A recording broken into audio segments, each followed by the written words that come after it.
In today's video, I'm going to teach you how to set up Help Scout knowledge base. By the end, you'll know exactly where to go in Help Scout to configure your doc settings and how to create your first doc site with a clear name and a clean subdomain so your customers can quickly find answers. Let's start inside your Help Scout account. From the main navigation, look for the area where you manage account configuration. Depending on your plan or interface version, this may be called Manage or Settings. Open that section, then select Docs. In some accounts, it may appear as Docs Sites. This is the hub where you control everything related to your knowledge base.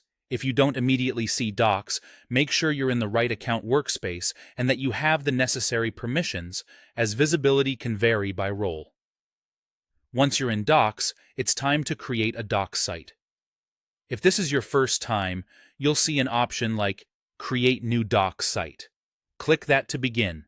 You'll be prompted to name your site. Choose something clear and customer-friendly, such as Support Center or Help Center. The name appears in the header and in various places across your knowledge base, so keep it simple, branded, and easy to recognize. If your organization already uses a specific support naming convention, align with that for consistency. Avoid internal jargon or project-specific codes that won't make sense to your readers. Next, pick a subdomain for your knowledge base URL. You'll be using Help Scout's hosted domain, so it will look something like support. Your company, helpscoutdocs.com. Aim for a short, memorable subdomain such as support, help, or docs, and use a consistent company identifier that matches how customers know your brand. Keep it professional and avoid personal names or sensitive references. Remember that this URL can appear in emails, chats, and search results, so readability matters. Choose something you'll be comfortable sharing publicly and maintaining long-term.